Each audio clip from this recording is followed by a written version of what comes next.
Hello everybody, this is Satellite 5.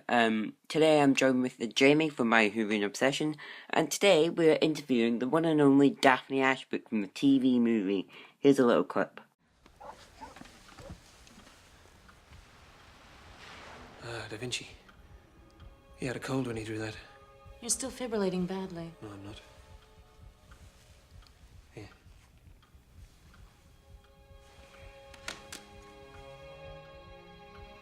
I remember! I was with Puccini before he died. Name drop. I was. Shh.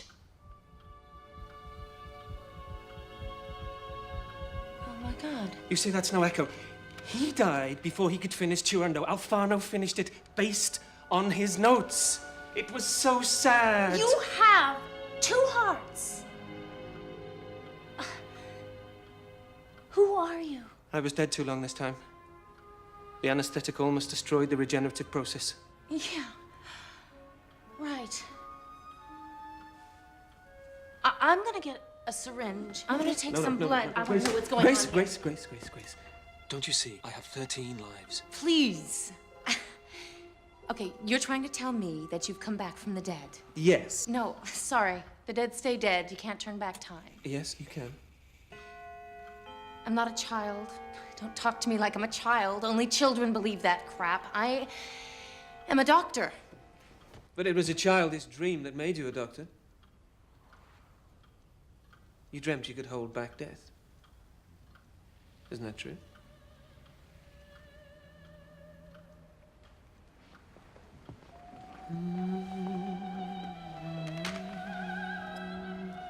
Don't be sad, Grace. You'll do great things.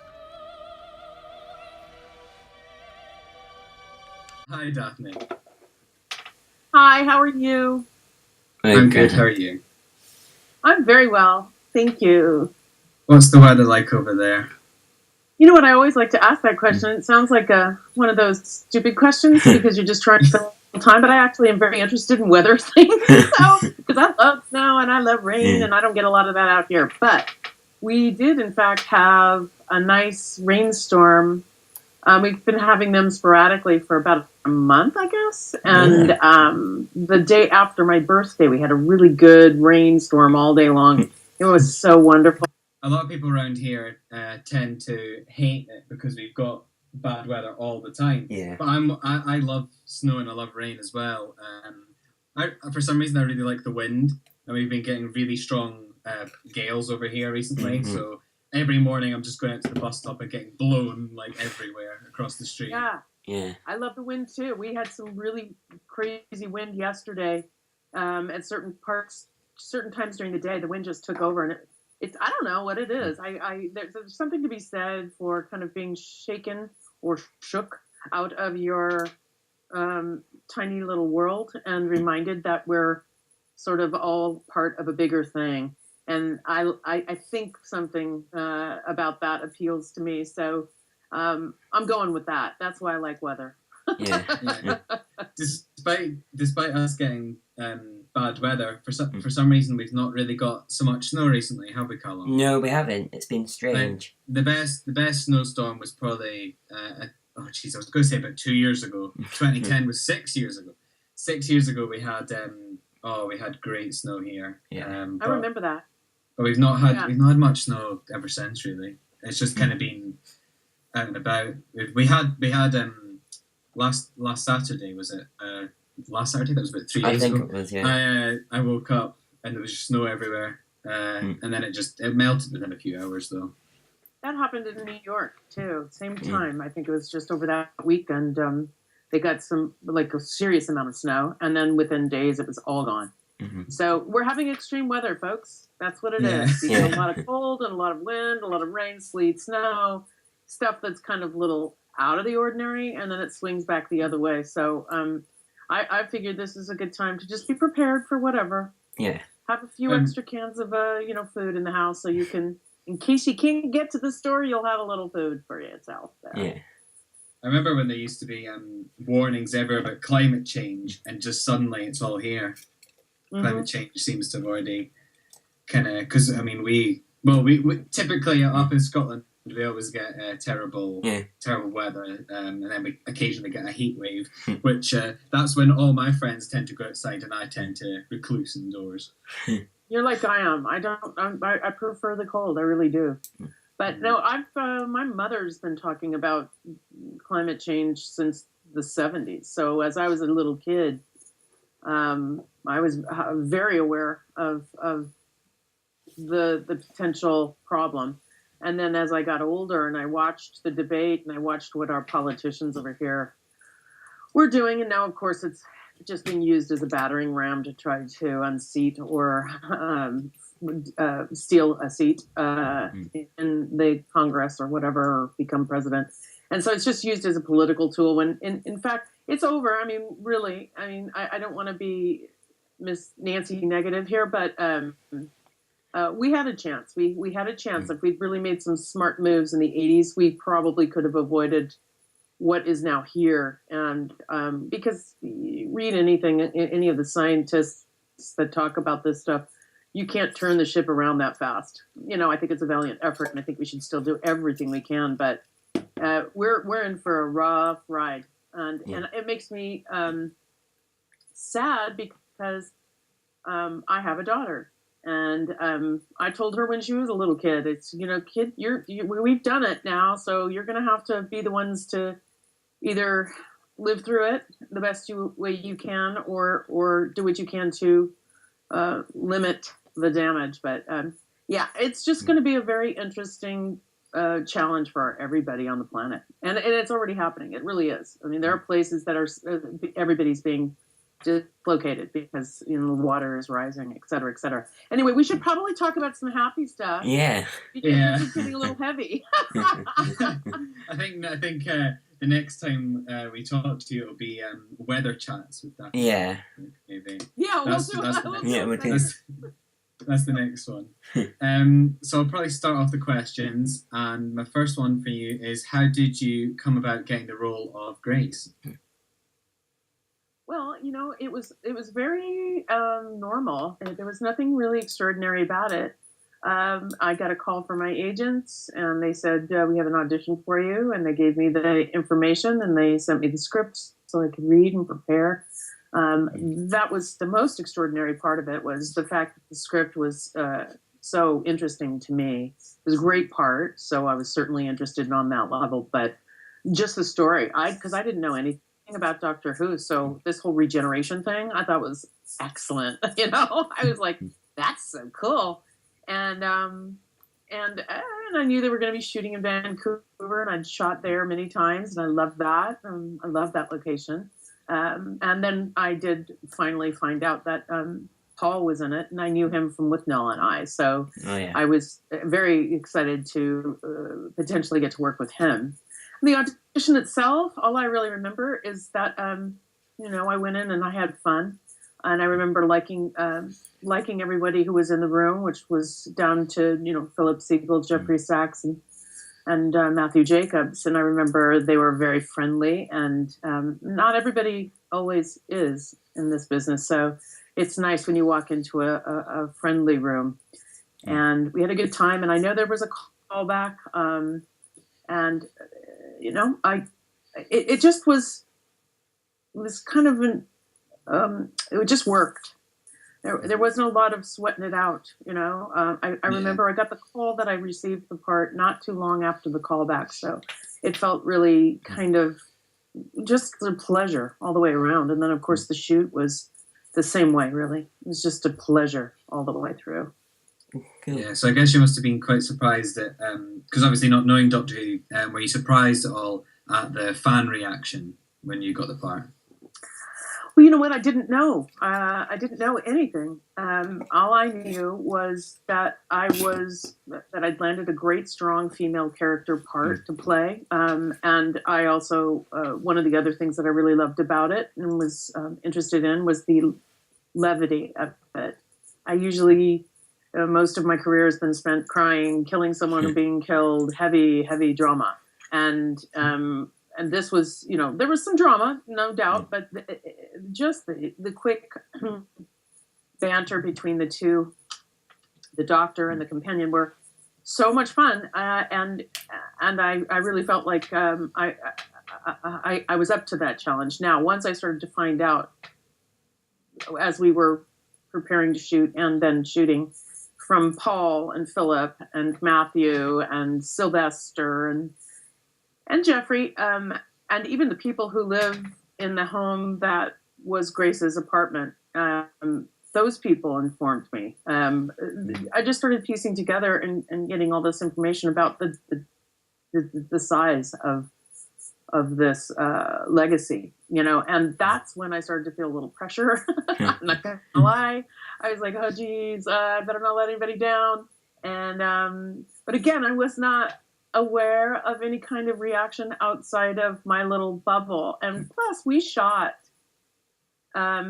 almost exclusively at night, and that alone will put you in an isolated environment where you're not aware of what's, at least I'm not aware of what's going on around me. I mean, everybody's asleep, so the only thing that exists after a time are the people that are in your immediate vicinity, which is kind of cool. It can be a good thing, contribute to the work, but nevertheless, I think it was 2004 when I was on a plane to the UK to do like my first Doctor Who stuff. I was not able to make it to a convention per se, but I was going to be doing some interviews and shooting a thing called Daphne in the UK, which was a documentary that we shot. And I was reading a book about Doctor Who. And I got to the part where everybody was freaking out about the kiss. And I was like, oh my God, they're going to kill me. They hate me. I had no idea any of that was going on. I didn't know any of this. So that's how out of the loop I was. And I started to learn a little bit about other things and the controversies and, what's canon, et cetera, et cetera, et cetera. But, all I was happy and grateful that I had the experience that I had, which is really a gift. Paul, to work with him is just a gift. He's very talented. Everybody knows this. But he's also a very generous actor. And anybody who works with him is made better. So that in and of itself was just a gift. Jeffrey Sachs was fabulous. And I thought Matthew wrote a great little script and a really fun role for me. So all in all, I had no complaints. And, things have changed a bit, right? Yeah. Things have changed a little bit with the reception of the film, now being the 20th anniversary of the film. Here we are. Still, what was your favourite memory on set? One of my fondest little memories, and it's just a little tiny moment, was Paul and Sylvester and I were sitting, waiting for the lighting to be done so we could shoot the next sequence. And we were in the dark. It was probably 3 a.m. or something crazy. And they were trying to teach me how to do an accent of some sort.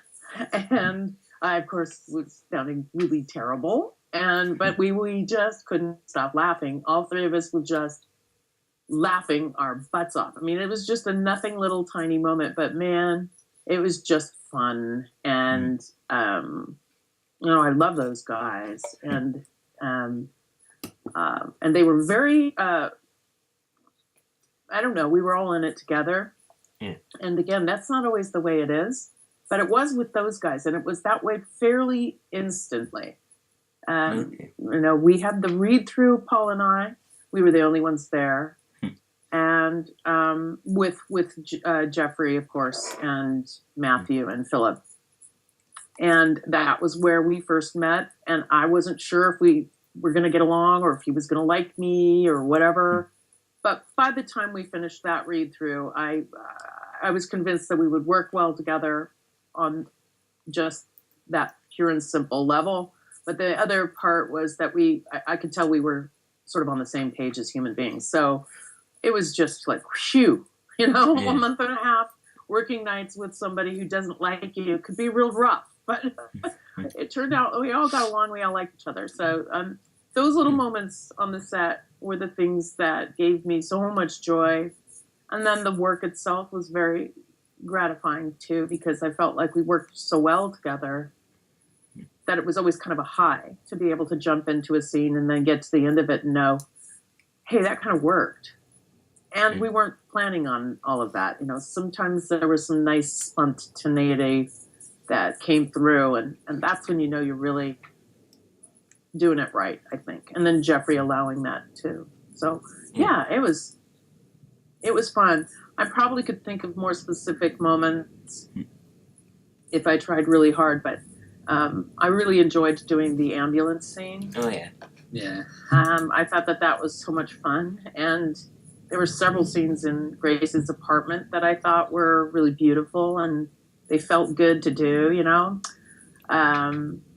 There were some funny moments in that parks sequence that I thought were fun, and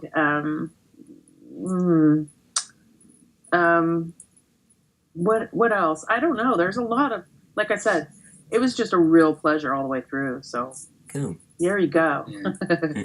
So more recently, as well as being on the movie, you've worked on Big Finish as well, but not necessarily as Grace. So could you tell us a bit about how Tales from the Vault came around? Yeah, I'm not absolutely sure, other than the fact that whenever I'm in the UK, I try to let them know so that if there is something they wanted to do, you know, if there's some part that they'd like me to be a part of, they have time to kind of make that happen. Yeah. So it's one of those things. Like I'm going to be there. I'm coming over twice in May, and once the beginning of May and once the end, and then through into like mid-June, I'll be there. And so I try to let them know. And I think they were doing some series of companion chronicle type deals. Yeah. And so Yiji and I were going to, just happened, we were going to be over there. And that's when I think that they just sort of said, well, let's pull something together for the two of them, because that's kind of an interesting combination since they did the movie together. And neither one of us can reprieve our roles because they're of the legalities and being owned by another entity. And so Big Finish does, and the BBC do not have the rights to those characters. So we were playing something else. And that was the first time I got to work with Yiji since the movie. And it was so much fun because he's very laid back. I think internally I'm a little more high strung, and my energy is different than his. So he's like a really nice grounding force for me. And we just have so much fun. So yeah, they made these two wonderful characters into something, and we've done two of those so far, I think. And who knows if there'll be another one, but both have been a real joy to do with him. One we got to record it together at Big Finish in the UK, and then the second time I had gotten a job and I was unable to make a trip that I had been planning, and so they had to record it. Jason came out here for Gallifrey, the Gallifrey convention. Oh, yeah. And we just went ahead and recorded my part out here. So that was different, but it was cool too. It's like technology. Don't you love it? Yeah. I mean, look at us. We're talking, you know, over Skype here across the world. Across so, the yeah, world. pretty cool. Would you like to see Grace in Big Finish if they do release the license for her? I would love that. I mean, I think that it's, the character begs for all kinds of interesting storylines. She was an interesting person, and because there was only the one, and because it was left the way it was at the end, which I think, I never took that as a definitive kind of, well, she's done with us. There's no way, you know, something was going to happen if we continued on, and to get her on that TARDIS, you know, and it would have been fun to see how they, you know, have somebody write some really fun stuff make that happen. So I think there's all kinds of different possibilities with that role, and I think it would be fun for whomever got the gig to write it, to really have some fun. So, and it would certainly be as much fun or more to play her again too. You know, I have some ideas, but I love listening to what other people think, because there are a lot of people that think a lot about this stuff. As actors, we're used to sort of doing the thing and then moving on. But I have been, because I do the conventions and all of that, I do get asked that question. I've had to think about it. You know, what would she be doing today? So there's always the potential. The potential is pretty vast, and I think it would be cool to think about Chang Li too, to see what's become of him. You know. It could be really, really, really fun. And I think that there is an appetite for that, to see that happen out there, especially since Paul has really been brought into the fold as number 8. You know, I really think that it's official for sure, especially after the webisode that he did. And there's certainly a pretty large population of fandom for him. So that, I think, is I think people would love that. You never know. It would be nice to see it, because we've had Paul's obviously had a lot of more companions, but we've never really seen what happened in between the movie and his next companions. So it would be nice to, you know, fill the gap. Wouldn't it? I would really love that. I mean, you know, there was that webisode was huge, and I think, you know, hats off to Moffat for bringing Paul into that.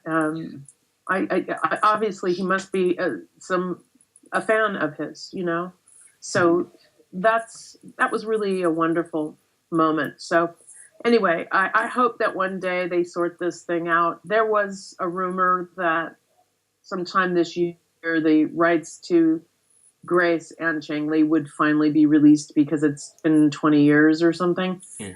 But I don't know if that's true at all. But wouldn't that be fun? That would be. Yeah, because I mean, I know before I started listening to Big Finish, especially, I'd heard that people were saying that Paul McGann was their favourite Doctor. And I was just really surprised, because I only knew that he'd been in the movie. So obviously, coming into Big Finish, it would, I mean, ideally that the license will come through at some point soon, because it'd be nice just to, you know, fill the gap. And I personally would really like to see more of Grace. Yeah. Well, me too, and thank you. And you never know; it might just happen. And if it doesn't, I've been fortunate enough to be able to experience the thing that is Big Finish, and I had never done an audio drama before. So before working there, I mean, the first one I did was The Next Life, and that was with Paul. But I couldn't play Grace, obviously. But we had fun, and I've also done a Dark Shadows, and then I've done the two Tales from the Vault. So it's a really fun gig if you can get it. And if they can bring Grace back and join her up with the Doctor again, that would be a little, I don't know, a little miracle, really. Yeah. So if this is a question I've wondered for a while, if Christopher Eccleston hadn't become the Doctor and it had been Paul McGann, would you have liked to have stayed and continued to play the role of Grace on TV if they had made a series? I think you probably know the answer to that, but yeah, I would have. I'm not going to say no. Oh God, never. No, actually, no. I would have loved it. It was not contractually set up that way, because it was a pilot, and Paul does talk about this. It was a pilot. It was meant to be a series, so he had his 7-year contract, whatever it was, but he was the only one. I did not have that contract. I was just a hired gun. So about a week, I think, until we were wrapping the movie, Matthew Jacobs asked me if I would be interested, and of course I exclaimed loudly, "Yes!" and freaked him out. But yeah, I would have loved that. Oh my goodness. Relocate to Vancouver, shoot every day on a great set with a great crew. Oh my God. Would have been a dream. Mm-hmm. Other than the Doctor you worked with, Paul McGann, who is your favourite? Well, I have a soft spot in my heart for Sylv. I didn't mean to kill him, And let me see. Geez, this is always the hardest one because I've met several of them. I've watched, I think everyone. Yes, I've seen something of everybody. I thought Troughton was fabulous, and I loved his work with Fraser. I thought their relationship, their interaction, those two characters on the set were not unlike what I felt I had with Paul myself. The quick, double takes and the quick repartee and the humor, silliness, all of that stuff, the rhythm of it was really nice. And you can see that there was a chemistry between the two of them. And I feel like it was not unsimilar to what Paul and I had. So there's something that I really find endearing about that and entertaining. I think, of course, Tom Baker was amazing. And God, Colin was lovely, and Mr. Davison, who I adore, what am I going to say? What can I do? And I love Matt Smith. I'm a Matt Smith girl, right? I thought that combination with Moffat and Matt was a great one, and I don't care what anybody says. And I know that there are people that are, there's sort of a Davison, a Moffat camp, and more classic kind of, I don't know, but I don't want to be controversial about it. I think that I'm very diplomatic about it, to be honest, because I think everybody brings their game to the table, and so it's hard to choose. And I think, I look at the companions, and oh my God, they're all so unique. And I've met many, many, many of them. When I went to the 50th anniversary in the UK, and we were at the BBC, and we were doing that live show, I swear to God, sitting there with Yuji next to me, looking across at all of these amazing actors that had all been companions. It was incredibly moving. And I wasn't the only one. We talked about it later. A lot of people were very emotionally moved by this gathering. It was amazing. And so, yeah, it's really great to be privileged, and honored to be a part of all of that. Who'd have thought, right? I had no idea. So, speaking of companions, and well, in general, I was wondering if you could play any other character, whether it be a companion, a doctor, or a monster, even in the show, who would it be? You mean like pick one that's already existing? Yeah. Yeah. Huh. Well, I guess I wouldn't mind being one of those angels, because they were creepy, man. They scared the bejesus out of me. That whole blink thing was incredible. So I love that. Let me see. I wish I could be really clever about this. Hell, I don't know. That's a hard one. Don't answer that question.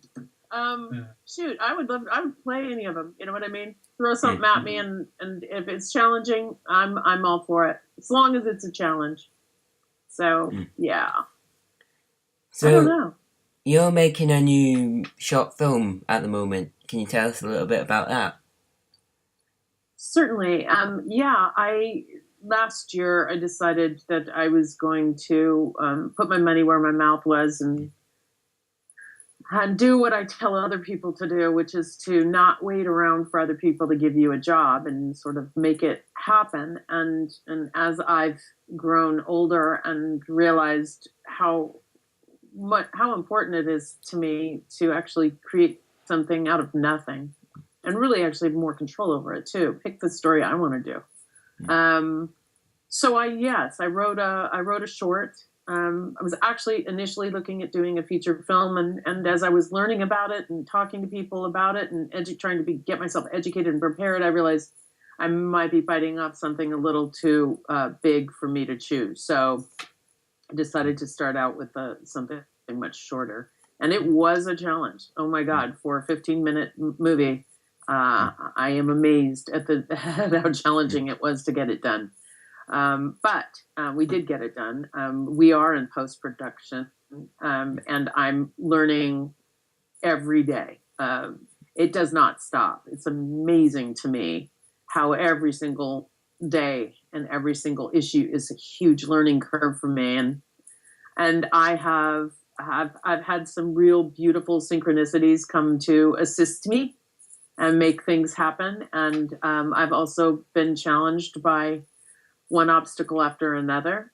And I figured this is what I've done to myself, because I set out to do this to learn, and nothing teaches you more than an obstacle. And I've had some amazing people step up and just assist with no thought for themselves, and brilliant people. So this has been one of the more enriching experiences I've ever had, and obviously the most challenging thing I've ever done. So, and there was lots of beauty. We shot it up at Joshua Tree, which is, like no other place on the planet, and I had a fabulous actor to work opposite, and a really tight crew, and it was just a 2-day shoot. It was amazing. 2 days of shooting for 9 months of prep for 2 days of shooting, and we're still in post. So that's what Ooh! And I'm still working on ADR, looping, and getting things sorted, set for the sound. And I've got a great few people doing the music for the film soundtrack. I've got a great song for the end, which is being basically lent to me, which is fabulous, and I did not expect that for the credits at the end. And it's just, we're still working really hard, and I'm also writing the feature length film for this subject matter. I really love these characters, and God knows I've lived with them now for a year. And there's only so much you can do in 15 minutes, and that's one of the hardest things about doing a 15-minute short. You want it to mean something. You don't have a lot of time to get the audience to fall in love with these people.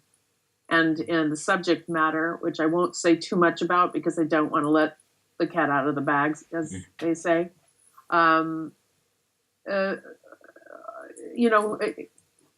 It's necessary for the audience to care to make it impactful, and I think that's probably true for any film, but especially with the story that this one is. So yeah, it was a real challenge, and still kind of working with the editing on that level. I hate to be so vague, but I can say this: it's an unexpected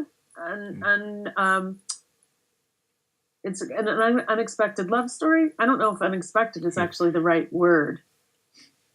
It is a unique love story, and with some real challenges, and it's sort of a very heightened moment that this movie takes place. So if we do it right, hopefully it'll be a ride that people will really enjoy, and hopefully will capture, their hearts quickly. So that's about as much as I think you want to hear. So I'm looking forward to seeing it. So my last question links back to something you said earlier, and it's: would you like to, if you could, do more conventions just around the place, like America and the UK and other countries? Oh yeah. I mean, I first of all, this is something interesting because I was doing the movie last year, took up all my time. I mean, I wasn't even sleeping. So when I finally came about to doing a convention towards the end of the year, I realized as I was preparing, and packing, etc., that I was really looking forward to this thing. I mean, like seriously excited about it. And I'm like, what's going on here? What's wrong with me? And then I realized I missed the. I mean, I hate to say it this way, but I missed the people. I missed my people. I missed my interaction, my conversation. I love meeting people. I really do. When I first started conventions, it was a terrifying thing because, believe it or not, I tend to be kind of shy. I just have a really big mouth. I'll talk my way through any kind of personal fear that I have. So the thought of doing these things and being myself, and I'm not acting, I'm not playing a character, so you can't hide behind that. You're just you. Was absolutely terrifying for me. And I really felt ridiculous and felt like once I was there, I felt like, God, I snuck in the back door. No, they're going to find out I'm here and kick me out. I just really felt like a fish out of water. And then as soon as I kind of realized that,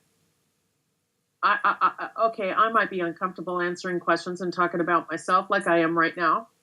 But I'm very comfortable asking other people questions and talking about their lives. And it turns out people really want to share. So that's what I do.